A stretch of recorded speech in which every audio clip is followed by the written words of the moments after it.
The 2018 NBA draft class is one of the most stacked in the last few years, with players like Luka Doncic and Trae Young becoming legitimate stars, and other players like DeAndre Ayton, Collin Sexton, and JJJ coming into their own as well. While most of these players were picked pretty early and have a pretty clear potential, it's the 14th pick, Michael Porter Jr., that's been one of the most interesting prospects. Predicted by many to be the first pick before his injury in college, and not even playing until last season, with his body frame and skill set, he has potential to be one of the best players from the draft. But how good could he really get? In this video, I will break down his playstyle and skill set, as well as give a best and worst case scenario for his potential.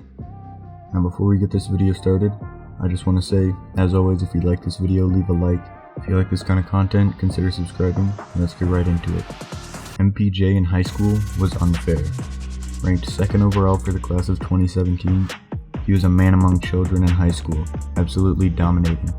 And after signing to Missouri for college, the expectations were higher than ever. This is a 6'10 forward with the athleticism of a guard and an elite offensive skill set. Unfortunately, after only 3 games, Porter suffered a serious back injury, and with a possibility for an injury-ridden future, most teams decided to pass on him, until finally, the Denver Nuggets took a risk and drafted him at the end of the lottery. After Porter was forced to miss his entire rookie season, it was seeming like injuries would end up getting the better of him in his career. But when he returned for the 2020 season, he started to show some serious potential. In 55 games played, he averaged about 10 points and 4.5 rebounds per game, on 50% shooting from the field and 40% from 3. With his body frame and the shooting touch, at times he can look like a young KD. And while I don't think that comparison is an accurate representation of who he is, I do think Porter has the offensive tools to become an elite scorer. He's already showed his potential in multiple games before, going off for 30 multiple times and averaging 19 points per game so far this season. His offensive skills are already incredible, and his injuries are seeming like less and less of an issue. At only 22 years old, he still has plenty of time to develop. While Porter does have great offensive skills, his defense is egregious.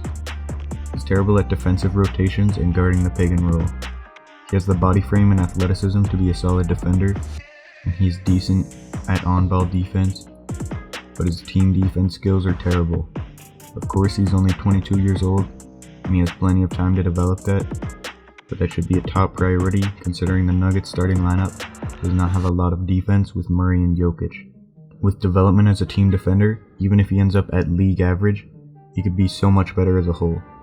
We've seen players like KD use their size to their advantage and become solid defenders. If Porter uses his size to his advantage defensively, I think he has potential to be at least an average defender, but I can also see him being better than that.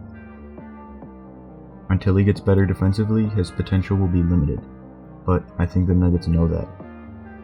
And when it comes to my predictions for his potential, I will assume he stays healthy because nobody likes injuries. I think a worst case scenario for him without injuries would be a starter level player. I could see him ending up like Danilo Gallinari or a little bit worse. I think in the worst case scenario, he would be averaging 15 points and 6 rebounds at his best, on solid shooting splits and subpar defense. As long as he stays healthy, he will be an important piece to whatever team he's on, whether he stays on the Nuggets or not. The only way he could end up being a bad player is if his injury problems come back, and that's something I hope never happens. In an absolutely best case scenario, he could possibly even surpass Jokic as best player on the Nuggets. With his offensive skill set already at his age, I could see him averaging 25 plus points per game along with 7 or 8 rebounds per game, on 55% shooting and 40% from 3. With his size, if he fully develops defensively, I could see him getting about a steal and 1.5 blocks per game, and easily being a top 10 player in the league. While KD is a close comparison to this, I see Porter at his best developing a lot more muscle and having a different body type and playstyle from KD. I never see him averaging more than 3 assists per game, but as long as he stays with Jokic, that won't be a problem. I could see him making multiple All-NBA teams and multiple All-Star teams at this level, but probably not an MVP. Obviously, as a Nuggets fan, I'd love to see him that good, but most likely he'll end up somewhere in between. At his best, He will likely only be bested by Luka or maybe Trae Young for best player of the 2018 draft. But worst case scenario, he'd still be pretty good, I think. How good do you think Porter will be? Am I being realistic or am I just a biased Nuggets fan? Let me know in the comments. As always, if you like this video, leave a like. If you like this kind of content, be sure to subscribe, and I will see you in the next video. Peace.